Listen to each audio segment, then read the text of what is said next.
कमठे च दर्णेन्द्रे च सोचितं कर्म कुर्वती प्रभुस्तुल्यमनोवृत्ति पार्श्वनाथ जिनोस्तु नः पार्श्वनाथ जिनोस्तु नः। बोलिए देवादिदेव 1008 श्री पार्श्वनाथ भगवान की जय। 10 लक्षण महापर्व की जय। उत्तम शौच धर्म की जय। 10 लक्षण महापर्व का आज चौथा दिन है और पिछले 3 दिनों में हम लोगों ने कुछ अच्छे दोहे और वाक्य सीखे हैं। उनमें से 2-3 विशेष ये है, कला बेहतर पुरुष की जिनमें 2 सरदार, एक जीव की जीविका दूजा जीवोद्धार। एक हमने ये सीखा, अरे सुधारक जगत के चिंता मत कर यार, तेरा मन ही जगत है पहले इसे सुधार। और एक ये सीखा, धर्म बढ़े तो धन बढ़े, धन बढ़ मन बढ़ जाए, मन बढ़ते सब बढ़त है, बढ़त बढ़त बढ़ जाए। और एक इसी का भाई है, धर्म घटे तो धन घटे, धन घट मन घट जाए, मन घटते सब घटत है, घटत घटत घट जाए। ऐसे और भी कुछ सीखे। मैं रोज आप सबके बीच बैठ रहा हूँ, घर में जा रहा हूँ, बहुत लोग मिल रहे हैं और सब इस दोहों पर बड़े आनंदित हो रहे हैं। बहुत बातें उनको पसंद आती है, वो बहुत डिस्कस करते हैं, बहुत क्रॉस क्वेश्चनिंग हो रही है।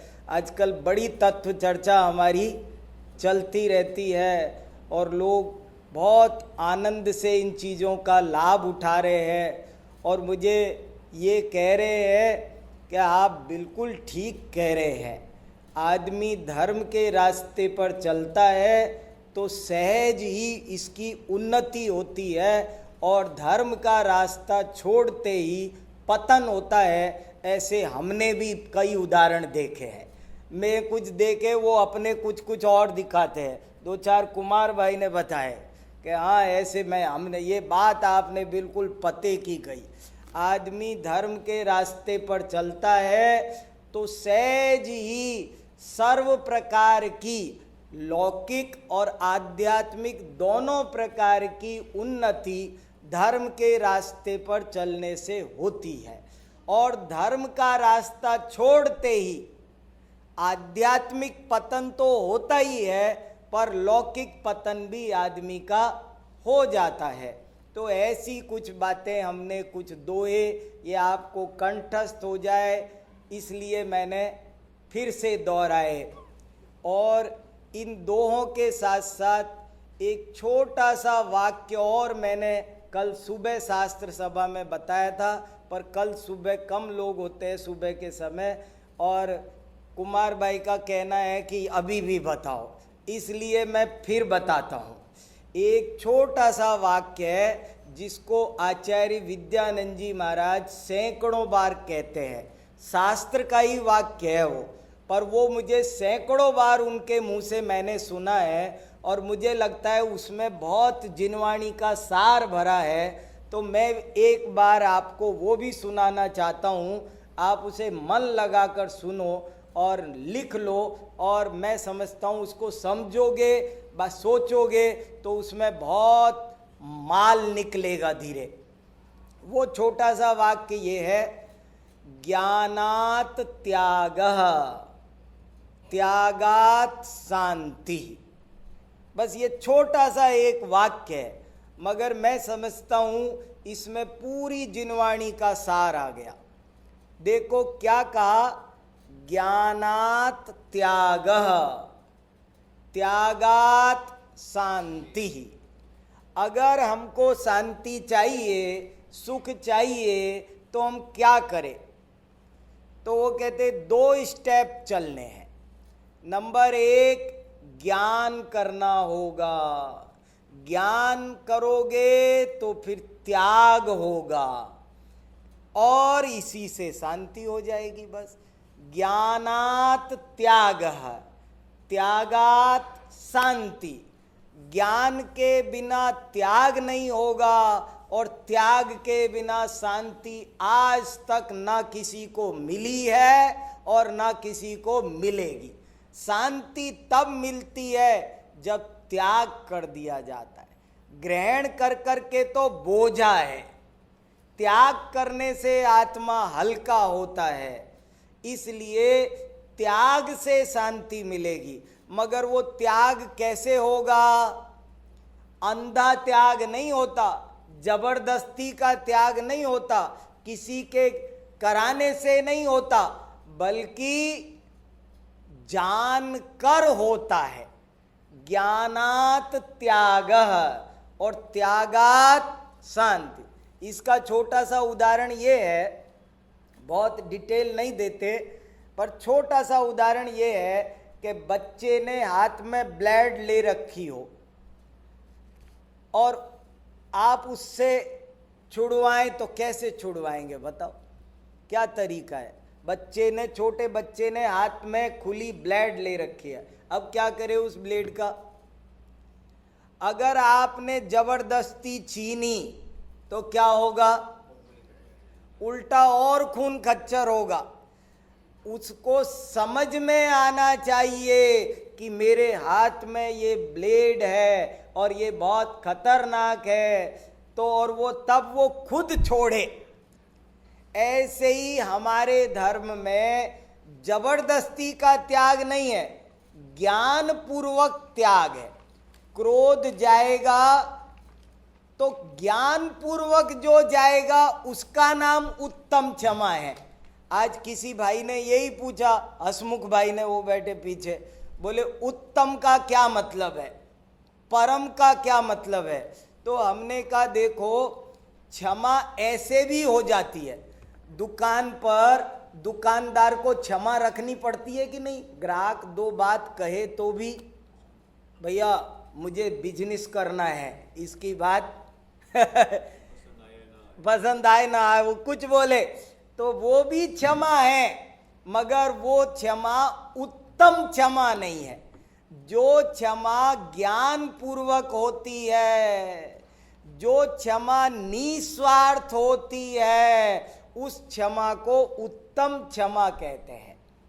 मान का क्या, ऐसे ही दबाने से भी रहते हैं, ऐसे ही लोभ को हम कई बार जीतते हैं, पर उससे कुछ नहीं। जो सच्चा हो वो उत्तम है। तो इसलिए एक छोटा सा ये वाक्य भी मैं आपसे कहना चाहता हूँ, इसको बहुत मन लगा के, बहुत स्वर्णाक्षरों में लिखने लेने लायक है और बार बार चिंतन मनन करने लायक। जैसे दही बिलो तो मक्खन निकलता है, ऐसे अगर इस वाक्य को बिलोगे तो बहुत माल निकलेगा। क्या वाक्य है? ज्ञानात त्याग। संस्कृत का, शास्त्र का ओरिजिनल वाक्य सुनाया मैंने आपको। ज्ञानात त्याग, त्यागात शांति। आपने सिर पर पत्थर रख रखे हैं और फेंक दोगे तो सुखी हो जाए। एक आदमी सिर पर बहुत एक एक क्या बर्तन बोलते, क्या गमला वो क्या बोलते, तसला, उस तसले में पत्थर भर के ले जा रहा था। गर्दन में दर्द हो रहा है, ये हो रहा है, लिए जा रहा था। और कई लोगों ने कह दिया इसे फेंक दो, मगर वो फेंकता नहीं था। क्यों? उसने सोच रखा था कोई सोने की ईंटें लेके जा रहा हूं। आखिरकार कोई उसका एक ऐसा दोस्त मिल गया कि जिसने कहा तुझे छोड़ना पड़ेगा, छोड़ इसे छोड़, और जबरदस्ती उससे छुड़वा करके रखवा दिया। और चल, अब चल मेरे साथ, चढ़ पहाड़ पर। तो चल रहे थे, मगर वो चल नहीं पा रहा था, वो पीछे मुड़ मुड़ के, उसका ध्यान वहीं था कि इसने मेरा नुकसान करवा दिया, इसने मेरी चीज वहां छुड़वा दी। वो अभी त्याग हुआ। अगर वो अपनी इच्छा से ये जानकर कि अरे ये तो पत्थर है, इसमें इसकी कोई वैल्यू नहीं, ये सिवाय दुख के कुछ देता ही नहीं, इसको मेरे पास मुझे रखना ही नहीं चाहिए था, मैंने अब तक फालतू ही रखा, और वो खुद उसे छोड़ेगा तो वो सुखी होगा, फिर वो आराम से चलेगा। समझ में आया उदाहरण? अगर वो नहीं छोड़ेगा तो भी सुखी नहीं होगा, और जबरदस्ती छोड़ेगा, समझ में आया ना?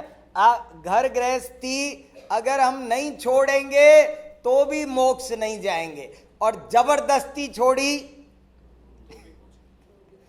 वो क्या था, फलाना था, देख ले गलती कर दी, वो उनके कहने से, वारिसेन मुनि महाराज के कहने से पुष्प डाल छोड़ आया। तो ऐसे नहीं, इसलिए ये छोटा सा वाक्य एक सूत्र है जिसमें बहुत माल भरा है।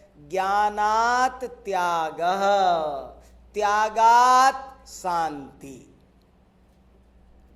अब सवाल ये है कि ये कौन सा ज्ञान है जिससे त्याग होता है और जिससे शांति मिलती है? अभी क्या पढ़ा समझा हमने कि ज्ञान से त्याग और त्याग से शांति।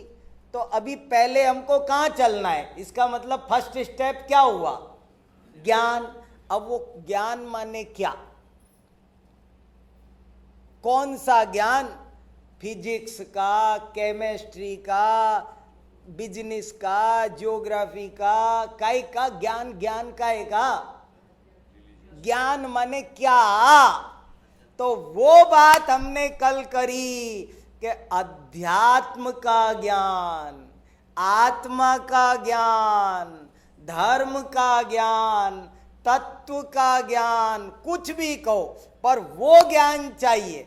उस ज्ञान से त्याग होगा और त्याग से शांति मिलेगी। कौन से ज्ञान से त्याग होगा और कौन से ज्ञान? दुनिया में बहुत लोग पढ़ लिख रहे, यूनिवर्सिटी के बड़े बड़े सर्टिफिकेट ले रहे हैं, और बाद में त्याग हो रहा है कि बहुत सारा संचय हो रहा है।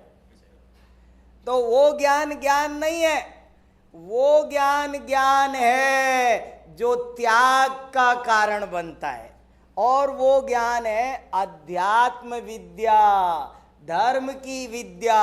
वो आनी चाहिए, उससे विवेक होगा कि ये चीज मेरे लिए काम की नहीं, ये चीज दुखदाई है। हमने हाथ में बिच्छू पकड़ रखा है, हाथ में सांप पकड़ रखा है, और हमको खतरा पता नहीं है। वो खतरा जिससे पता चले, उस विद्या का नाम है अध्यात्म विद्या। और शास्त्रों में बार बार लिखा, समय सार तो इसी बात के लिए समर्पित है कि अध्यात्म विद्या करो। हमारे देश में हर आदमी को 2 विद्या आनी चाहिए, ऐसा स्पेशल इंस्ट्रक्शन है हमारे बड़ों का। कला बेहतर पुरुष की, जिनमें 2 सरदार, एक जीव की जीविका, दूजा जीवोद्धार। ये दो कला आनी चाहिए। और भी एक बात कही, अभी तो इतनी बात कही, अभी आगे का स्टेप सुनो। वो कह रहे कदाचित लौकिक विद्या एक नई भी आई, कमजोर भी आई, तो उसका अपना थोड़ा एक नुकसान जो है वो है, मगर ये अध्यात्म विद्या नहीं आई तो बड़ा भारी नुकसान है। उसका बहुत नुकसान है, इसलिए वो जरूर आनी चाहिए। इसके लिए हमारे शास्त्रों में, पुराने शास्त्रों में एक बड़ा अच्छा दृष्टांत दिया गया है। एक नाविक था, नाव चलाता था, वही उसकी आजीविका थी, लोगों को इस पार से उस पार पहुंचाना ही उसका बिजनेस था। एक दिन एक बहुत बड़े पंडित जी उसकी नाव में आकर बैठे कि भैया जरा हमें इस पार से उस पार छोड़ दो।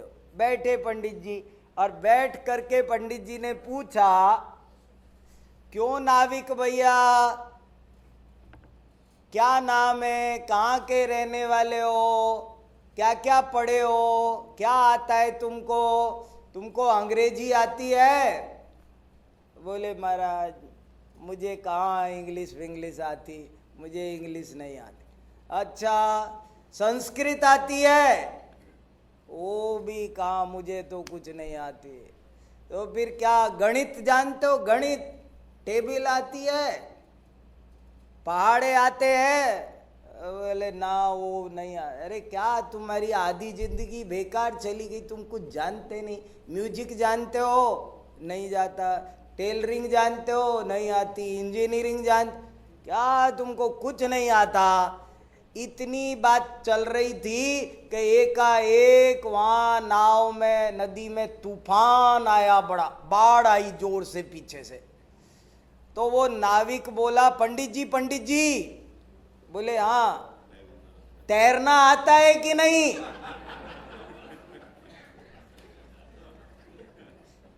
तो पंडित जी बोले नहीं, वो मेरे को फिजिक्स बहुत अच्छी आती। अरे पंडित जी मैं वो नहीं पूछ रहा, जल्दी बोलो, तैरना आता है? नहीं, मुझे केमिस्ट्री भी आती है, मैं ज्योतिष बहुत अच्छा जानता हूँ। अरे पंडित जी सब ठीक है रे बाबा, जल्दी बोलो, वो बाढ़ आ गई पीछे से, अब ना उधर पी जा सकते ना इधर। ये बताओ आप जल्दी से, तैरना आता है कि नहीं आता?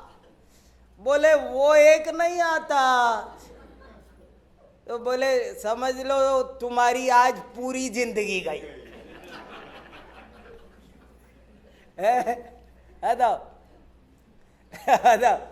बोले अब मेरी आधी जिंदगी गई, अब आपकी तो आज। तो देखो भैया, मेरा कहने का मतलब ये उदाहरण जिनवाणी का है, मेरा अपना बनाया कोई कहानी नहीं है, जिनवाणी की कहानी है, जिनवाणी में लिखा। कहने का मतलब ये है कि देखो, अगर संसार से पार होने की विद्या नहीं सीखी तो सब बेकार है।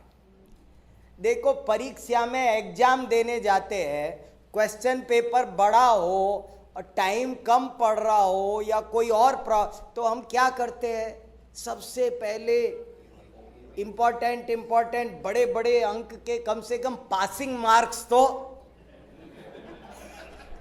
ऐसे तो नहीं हो कि एक एक नंबर के क्वेश्चन तो करने लग गए और वो 20-20 नंबर के क्वेश्चन है वो छोड़ के आ गए। ऐसे करते हैं क्या? अरे भैया टाइम मिल जाए तो एक एक के भी कर लेना, और ना मिले तो पहले जल्दी से 20-20 का कर लो। ऐसे ही हमारे जिनवाणी कह रही है पुकार पुकार के बच्चे हो, बूढ़े हो, स्त्री हो, पुरुष हो, सबसे पहले संसार से पार होने की आध्यात्मिक कला सीख लो, जरूर सीख लो। क्यों?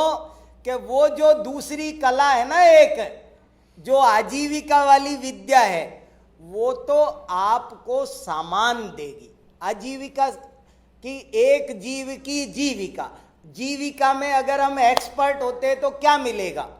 रुपया मिलेगा, पैसा मिलेगा, मकान मिलेगा, गाड़ी मिलेगी, टेलीविजन, फ्रिज, सोफा, ये सामान मिलेगा। लेकिन इस सामान को यूज कैसे करना, इसके प्रति अप्रोच कैसी रखना, इसको देखने का दृष्टिकोण कैसा रखना, वो तो बात अध्यात्म विद्या से मिलने वाली है। समझ में आया कि नहीं? चीज मिल जाना अलग बात है, चीज को यूज करना आना, बताओ है कि नहीं? दुनिया में भी ये देखते हैं कि नहीं, चीज मिल जाए वो बड़ी बात है या चीज का यूज करना आ जाए वो बड़ी बात है। तो चीज तो मिल जाती है, मगर यदि अध्यात्म विद्या नहीं आई तो उसका यूज करना नहीं आता, और यूज करना नहीं आता तो दुखी होते। एक सेठ जी थे और सेठ जी के 4 बेटे थे, चारों बड़े जवान हो गए, मगर परिवार में इतना प्रेम था, जैसे आप गुजराती भाइयों का है ना, सबका बढ़िया अच्छे परिवार में मिलजुल के रहते हैं, ऐसे सब बड़ा अच्छा बहुत प्रेम से पूरा घर रहता था। और सेठ जी रोजाना चारों बेटों के साथ ही खाना खाते थे। तो एक दिन क्या हुआ, अचानक किसी एक्सीडेंट में वो चारों बेटे मारे गए। चारों बेटों की एक साथ एक एक्सीडेंट में मृत्यु हो गई और पुलिस उनकी बॉडी लेकर के घर पहुंची। तब सेठानी घर पर थी, सेठ जी अपने दुकान पर थे। तो सेठानी ने वो बॉडी ली और रखवा ली, कमरे में रख दो भैया, और क्या। अब रखने के बाद सेठ जी आए दुकान से, भोजन का टाइम हुआ, तो सेठ जी बोले, अरे अभी तक बच्चे नहीं आए। तो सेठानी ने कहा, वो बड़े हो गए, कब तक उनको गोदी में लिए रहोगे? उनको थोड़ी सी आज़ादी भी दे दो, अब उनको थोड़ा फ्रीडम दो, आप खाना खाओ। रोज उनके बिना खाना खाते नहीं, वो उनको बिठाओगे, बड़े हो गए, कल को शादी होगी, अपनी अपनी बीवी के साथ में जाएंगे, आप क्या उनको अपने साथ चिपका के रखते हैं? आप खाना खाओ, उनको अपने अपने अपने अपने खाने, आप खाना। अच्छा भैया, तू जो कहती है ठीक है, लगा खाना लगा दिया। खाना खाते समय सेठानी ने पूछा, आपसे एक बात पूछनी थी मुझे। बोले बताओ। एक आदमी बहुत दिन पहले मेरे पास 4 रत्न रख के गया था और वो 3-4 दिन से उनको लेने आता है, तो मैं आपसे पूछ नहीं पा रही और उसको लौटाने थे, तो आपकी आज्ञा हो तो मैं उसे लौटा दूं। तो सेठ जी बोले, तू पगली है क्या? उसको बार बार चक्कर क्यों कटवा रही है? जब उसके रत्न है, वो रख कर गया है, हमारे नहीं है, तो वो लेने आया था, तुझे फर्स्ट टाइम में उसको जल्दी से जल्दी देना चाहिए था, क्यों उसको बार बार चक्कर कटवाती, परेशान कर रखा, तू दे दिया होता। ऐसे सेठ जी ने उत्तर दिया। और जब सेठ जी खाना खा के उठे तो वो बोली, अब इधर आओ, मैंने वो रत्न वापस कर दिए हैं, ये देखो।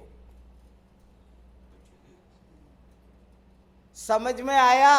ये अध्यात्म विद्या का कमाल है कि पहाड़ जितने दुख आ जाए तो भी आदमी को दुख नहीं होता, और कितना भी बड़ा सुख आ जाए आदमी को घमंड नहीं होता, बैलेंस बना रहता है। और इसीलिए यहाँ जोड़ दिया है कि कैसे भी करके अध्यात्म विद्या सीखो।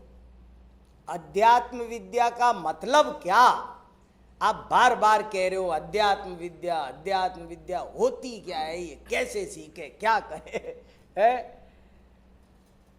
मैं कौन हूं, मेरा सही स्वरूप क्या है, पर क्या है, मैं किसका स्वामी हूं कि नहीं हूं, ऐसा जान लेना, बस इसी का नाम अध्यात्म विद्या है। किसी भी पर पदार्थ का कर्ता नहीं बनना, किसी भी पर वस्तु का स्वामी नहीं बनना, सब ऐसे रहना, ऐसे रहना। कल कान रहो बाहर मगर जियो अंदर। हम दुकान पर बैठे हो तो चलेगा, मगर दुकान हमारे अंदर नहीं होनी चाहिए। इसी का नाम अध्यात्म विद्या है। कुछ भी होने दो, आध्यात्मिक व्यक्ति ऐसे रहता है जैसे जल में कमल रहता हो। आध्यात्मिक व्यक्ति ऐसे रहता है, बहुत उदाहरण दिए शास्त्र में, कि जैसे कोई धाय दूसरे के बच्चे को दूध पिलाती है, निलाती है, धुलाती है, बच्चे को प्यार कर रही है, मगर ये जानती है कि ये मेरा, बताओ, इसका नाम अध्यात्म विद्या है। किसी भी चीज का कर्तृत्व नहीं हो।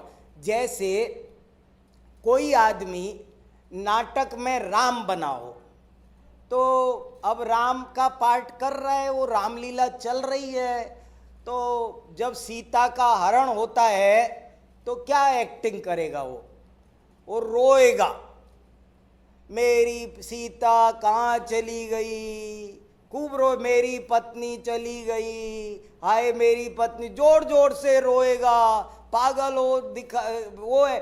मगर वो अंदर में क्या जानता है, वो बोल रहा है कि मेरी पत्नी का अपहरण हो गया, मेरी पत्नी चली गई। मगर वो बोलते समय भी दुखी नहीं होता, वो सब जानता है मेरी पत्नी वत्नी नहीं खोई, वो तो वो बैठी सामने, वो मेरी तो वो बैठी है, मेरी नहीं खोई है, वो तो कभी राम की खोई थी, मैं सिर्फ एक्टिंग करता हूं। बताओ, उसको अगर उसको ये लगे, वो जो जिसके रावण, एक रावण है, अब रावण से लड़ाई कर रहे हैं, लड़ाई करते हुए उसे कैसा लगता है कि ये मेरा दुश्मन है, लड़ता है, तू मेरा दुश्मन है पूरा, मगर जानता है ये एक्चुअली मेरा दुश्मन नहीं है, दोस्त है, अभी पर्दे के पीछे जाके साथ साथ कॉफी पीने वाले हैं। तुझे कितना मिला पैसा, टैक्स लगा कि नहीं, मुझे देख, दिखाना जरा, तेरे पेपर दिखाना, मेरे दिखाना, बताओ उनकी दुश्मनी कितनी यथार्थ है, उनकी दोस्ती कितनी यथार्थ है, बताओ।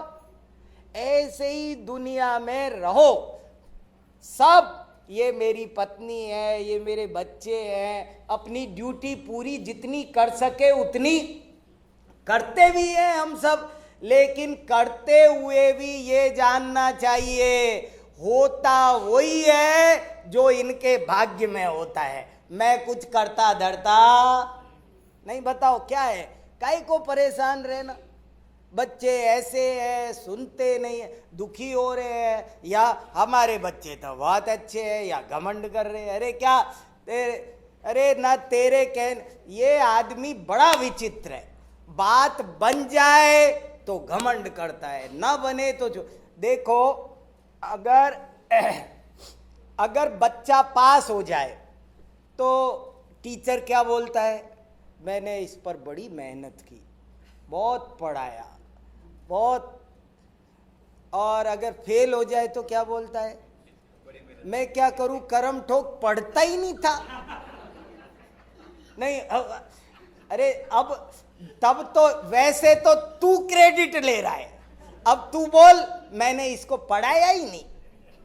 एक सी लैंग्वेज बोल, दोनों के लिए सेम लैंग्वेज बोलो, या तो बोलो मैंने पढ़ाया, मैंने नहीं पढ़ाया, दोनों का क्रेडिट ले, और या दोनों का छोड़ो, ये पढ़ा सो पास हो गया, ये नहीं पढ़ा पर ये चालाक है, ये जो पढ़ा उसका क्रेडिट लेता है, जो नहीं पढ़ा, बताओ है कि नहीं, करता है कि नहीं करता, बोलो। ये मामला है इसका गड़बड़। अगर मरीज बच जाए तो डॉक्टर क्या कहता है, सब जगह से निराश होके आए थे, मैंने तुरंत केस को संभाल लिया, ये किया वो किया, ये इंजेक्शन दिया और मैं बचा दिया। और अगर मर जाए तो इतनी लिखी थी। देखो जी, उम्र तो कोई दे नहीं सकता। नहीं, पेशेंट मर गया तो कहते देखो अब क्या कर सकते, कोई भी नहीं कर सकता, कुछ नहीं कर सकता। जिसकी आयु पूरी हो गई तो हो गई, और अब बच गया तो अरे सेम स्टेटमेंट निकालो ना। या तो कहो मैंने बचा दिया, अगर ऐसा कहते हो तो ये भी कहो मैंने मार दिया। और देखो, अगर रोटी बढ़िया सी बन जाए ना, अच्छी बढ़िया फूल जाए, जरा भी जले नहीं, ना कच्ची है ना ज्यादा सीखी है, तो सबको दिखाते, देखना देखना देखना मैंने कैसी रोटी सेकी है, देखना देखना मैंने कैसी से। और अगर जल जाए ना तो झट से ऐसे चिमटे से नीचे गए। और मैंने देख लिया एक दिन, मैंने कहा ये तो मैं पूछा क्या हुआ क्या हुआ, कुछ नहीं कुछ नहीं कुछ नहीं। मैंने कहा वो क्या दिया तुमने गैस के नीचे? वो जो जल गई, वो या तो बोलो मैंने सेकी और मैंने जलाई। अब वो जल गई, वो तो कहते मैं क्या करूं, अब ऐसे तो कोई कोई तो जलती है ना। वो आज आग तेज थी, फलाना थी, डिकाना थी, कुछ ना कुछ सो बहाने है कि नहीं। मेरा कहने का मतलब ये है, अगर अध्यात्म विद्या नहीं हुई तो वो आदमी कदम कदम पर दुखी रहता है, और अध्यात्म विद्या जिसको मिलती है वो ऐसा रहता है जैसे गंगा में बैठा हो, ठंडा एकदम कूल। उसकी ये कोल्ड स्टोरेज बहुत अच्छा काम करता है। बहुत से हमारे एक गुरुजी कहते थे, तुम बहुत फैक्ट्रियां संभालते हो, एक दो फैक्ट्री का हमेशा ध्यान रखना, ये है कोल्ड स्टोरेज, ये है शुगर फैक्ट्री। अगर ये कोल्ड स्टोरेज खराब हो गया ना, सारा माल सड़ जाएगा, बहुत खतरनाक मामला है ये। और ये शुगर फैक्ट्री है, ये ठीक चलनी चाहिए, ये गड़बड़ हो गई तो भी महाभारत हो जाता है कि नहीं बताओ। तो इसलिए कैसे भी करके अध्यात्म विद्या जरूर से जरूर जल्दी सीखनी चाहिए। जो नहीं सीखने में टाइम जा रहा है वो तो गिनने लायक ही नहीं है, वो तो गया, बेकार गया हो। एक और बड़ी अच्छी कहानी सुनाता शास्त्र की, प्राचीन शास्त्र, जो प्राकृत आगमों में से कहानियां सुना रहा हूं मैं चुन चुन के, उनके सबके प्राकृत वर्जन है मेरे पास में। अभी सुनो, बहुत अच्छी कहानी है, किसी ने सुनी भी हो शायद, में ये कोई नई कहानियां नहीं है एकदम। देखो, एक मुनि महाराज घर पर आहार लेने आए, छोटी उम्र के थे। तो सेठ जी की बहू ने आहार करा दिया। आहार कराने के बाद में 2 मिनट को बैठे तो वो बहू रानी ने पूछा कि महाराज जी इतनी जल्दी, सवेरे सवेरे, इतने सवेरे कैसे, इतने सवेरे कैसे? तो महाराज जी समझ गए कि बहू रानी बड़ी विदुषी है, विदुषी है, विद्वान है। तो महाराज जी भी बोले, उनने उत्तर दिया, उम्र का ठिकाना नहीं है। बहू रानी ने क्या पूछा था? इतनी सवेरे कैसे आए? देखो, मुनिराज आहार लेने आए और वो क्या पूछ रही है, इतने सुबह क्यों आए? और वो उत्तर दे रहे हैं, आयु का भरोसा नहीं।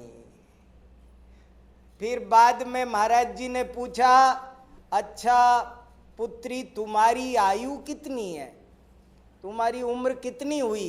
तो बोली 6 वर्ष। अच्छा तुम्हारे पति की उम्र कितनी है? बोले 4 वर्ष। बोले तुम्हारी सास की उम्र कितनी है? बोले वो 2 वर्ष की है। तो बोले ससुर साहब? बोले वो अभी पैदा ही नहीं हुए। तो ससुर साहब बगल में कमरे में बैठे थे और सुन रहे थे सब। और चूंकि अभी पैदा ही नहीं हुए थे इसलिए आए लाल पीले होते हुए, गुस्सा करते हुए। बोले देख लिया महाराज जी आपने, ये हमारे घर में ऐसी कुलक्षणा आई है कि अपने आप को जाने क्या समझ रही। देखो अब देख लिया आपने, देख लिया अपने आप को कह रही है 6 साल की और अपने पति को बता रही है 4 साल, और ये सास देखो इनकी 50 साल की क्या बोल रही है 2 साल की, और मैं आपके सामने 7 फीट का 70 साल 75 साल का खड़ा हूं और ये बोल रही है पैदा ही नहीं हुए। इसने सब हमारे घर में वो कर दिया, भलाना कर दिया, ठिकाना कर दिया अपना रूप। तो मुनिराज हित मित प्रिय वचन, मुख चंद्र ते अमृत झरे। 6 डाला में आता है ना कैसे वचन बोलते हैं मुनिराज, मुख चंद्र ते अमृत झरे। ऐसे वचनों से मुनि महाराज ने समझाया कि हे सेठ जी, आप बड़े भाग्यशाली हो जो ये पुत्री आपको बहू के रूप में मिली है। ये विदुषी है, इसकी बातों में बड़ा अर्थ छुपा है। बोले क्या अर्थ छुपा है? ये कोई तमीज है? ये आपसे पूछ रही है सवेरे सवेरे कैसे आए? बताओ, आप आहार लेने आए हो और आपसे पूछ रही है, ये कोई शिष्टाचार है इसका? अरे बोले आप समझे नहीं, इसका मतलब इतना सा है कि छोटी सी उम्र में मुनि क्यों बने? मुनि बनना था तो बुढ़ापे में बनते बाद में, अभी से क्यों बने? और इसीलिए हमने बुरा नहीं माना, उसका उत्तर दिया कि अभी इसलिए बने कि आयु का कोई ठिकाना नहीं, बुढ़ापा आएगा इसकी कोई गारंटी है? हम तो अब ही बन गए। और ये इसने जो 6 साल बताई वो इसलिए बताई क्योंकि वो ये 6 साल से अध्यात्म विद्या सीखी है और पति 4 साल हुए हैं, बात को अब समझे है, आध्यात्मिक जीवन उनका अब शुरू हुआ है 4, और सास की समझ में अब 2 साल से आई है। तो जो पहले अध्यात्म विद्या के बिना जिंदगी गई वो तो गिनने लायक ही नहीं है। अब सोच लेना सब कितने कितने साल के हैं, बताओ कुमार भाई है? पारुल बहन पूछेगी घर जाके मैं कितने साल की बताओ भैया कितने साल। ये देख लो, जितने अध्यात्म विद्या सीख ली उस दिन से शुरू करना जन्म हो गया, बर्थडे तब मनेगा, उसके पहले कोई बर्थडे पार्टी नहीं अब, है कि नहीं? तो ये मेरा कहने का मतलब है, देखो उत्तम शौच धर्म पढ़ते हैं, बातें तो बहुत है, क्या कहा जाए, बहुत मन से जो मेरे हृदय की बात है, जो जिनवाणी की बात है, जो हमने गुरुओं से सीखी है, वो मैं आपको बड़े बहुत भगवान के सामने बड़े अच्छे से मन से मैं आपको बता रहा हूँ। मेरे मन में किसी तरह का कोई और इरादा दूर दूर तक नहीं है। देखो, धरि हृदय संतोष करहु तपस्या देह सो, सच सदा निर्दोष धर्म बड़ो संसार में। उत्तम शौच धर्म का वर्णन कर रहे हैं। देखो, जैसे क्रोध कसाय का अभाव होने से क्षमा प्रकट होती है, मान कसाय का अभाव होने से उत्तम मार्दव प्रकट होता है, और माया कसाय का अभाव होने से उत्तम आर्जव धर्म प्रकट होता है। ऐसे ही लोभ कसाय का अभाव होने से शौच धर्म प्रकट होता है। समझ में आई बात? क्रोध, मान, माया, लोभ, ये 4 कसाय है, और इन चारों कसायों का अभाव होने से क्रम से उत्तम क्षमा, उत्तम मार्दव, उत्तम आर्जव और उत्तम शौच, ये 4 धर्म प्रकट होते हैं। तो लोभ कसाय का पूरी तरह नाश होना। सब प्रकार का लोभ, केवल पैसे का ही लोभ नहीं, यश का लोभ भी। कितने ही लोग पैसे पानी की तरह बहाने तैयार है नाक के लिए, नाम के लिए। तो ये नाम का लोभ है, वो भी उत्तम शौच धर्म प्रकट नहीं होने देगा। सब तरह का लोभ छोड़ो, किसी तरह का, जिसे कुछ नहीं चाहिए वो है निर्लोभी। अगर कुछ भी, स्वर्ग भी चाहिए तो वो भी लोभ है। कुछ नहीं चाहिए तो उसका नाम शौच धर्म है। और शौच धर्म से लोभ कसाय का अभाव करने से आत्मा में उत्तम शौच धर्म प्रकट होता है। वो धर्म बड़ो संसार में सबसे बड़ा धर्म है। सबसे बड़ा धर्म क्यों? एक और बड़ी मर्म की बात बताऊं। उत्तम क्षमा क्रोध के अभाव से होती है, उत्तम मार्दव मान के अभाव से होता है, उत्तम आर्जव माया के अभाव से होता है। लेकिन उत्तम शौच क्रोध मान माया लोभ चारों के अभाव से होता है। समझ में आया मामला? फर्क क्या है? अकेले लोभ के अभाव से शौच नहीं, क्योंकि शौच माने पवित्रता। शौच माने पवित्रता। अपन क्या समझते हैं, वो हम लोग शौचालय चले गए, शौच हो गया, वो शौचालय नहीं है। शौच का मतलब है पवित्रता। आत्मा की पवित्रता का नाम है उत्तम शौच धर्म। केवल नहा लेने से शौच धर्म, पानी डाल लिया हो गया शौच धर्म, ऐसे थोड़ी। वो बिल्कुल आत्मा को ज्ञान से निलाने का नाम शौच धर्म है। देखो इसमें लिखेंगे, उत्तम शौच सर्व जग जाना, लोभ पाप को बाप बखाना, आशा पास महा दुख दानी, सुख पावे संतोषी प्राणी, प्राणी सदा सुचि सील जप तप, ज्ञान ध्यान प्रभाव ते। प्राणी सुचि कैसे होता है? ये आत्मा कैसे पवित्र होता है? तो कहते ज्ञान से पवित्र होता है।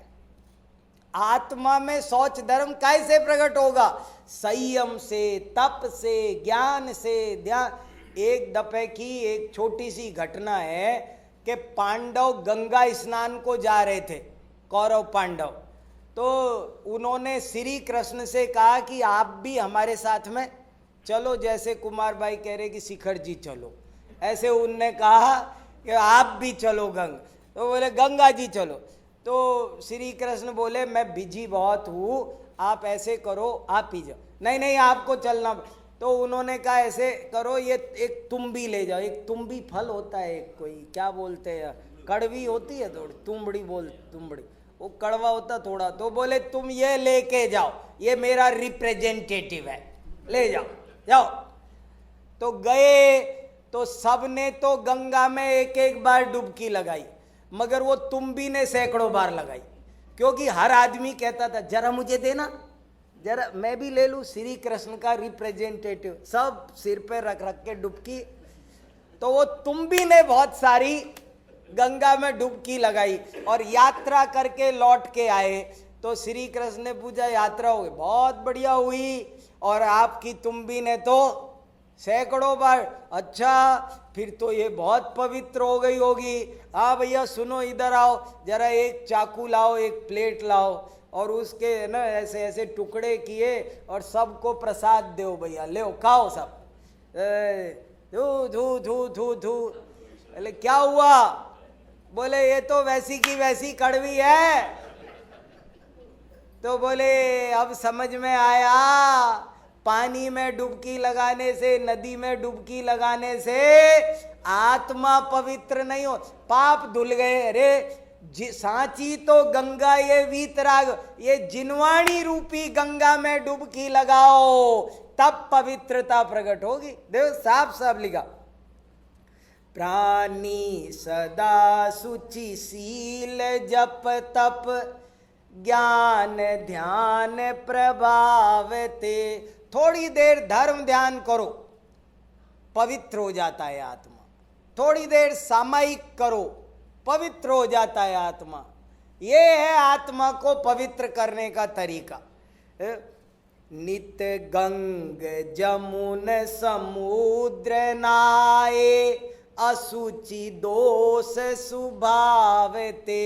ये शरीर तो स्वभाव से ही गंदा है, इसको कितना भी नहलाओ ये शुद्ध होने वाला नहीं है। ऊपर अमल मल भर्यो भीतर, कौन विधि घट सूची कहे। देखो कैसा एक उदाहरण दे रहे, एक उदाहरण दे रहे। बोले एक इमेजिन करो, एक घड़ा है मिट्टी का, और बाहर से बहुत अच्छा सजा दिया, पेंटिंग कर दी फर्स्ट क्लास, बहुत सुंदर, और अंदर भरा है मल विष्टा। बोले वो घड़ा कितना पवित्र होगा। बाहर से देखने में ऐसे ही हमारा शरीर है। बताओ हमारा शरीर कैसा है? मल से भरा हुआ घड़ा जो ऊपर से सिर्फ पेंट कर दिया, ऐसे है ये हमारा शरीर। तो इस शरीर से के चक्कर में नहीं पड़ो।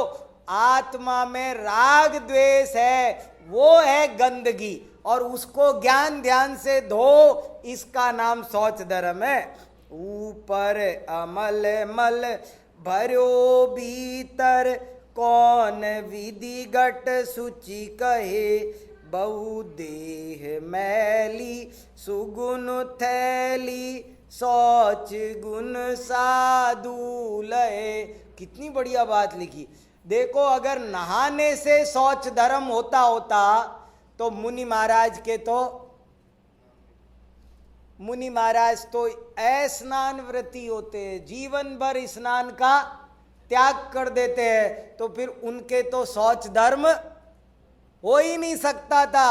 रोज दिन में 2 बार नहाने वाले हमारे तुम्हारे शौच धर्म नहीं है, और मुनि महाराज 1 बार नहीं नहाते, उनके शौच धर्म है। इससे सिद्ध होता है कि असली गंदगी राग द्वेष है, क्रोध मान माया लोभ है, और उनको छोड़ देने का नाम ही उत्तम शौच धर्म है।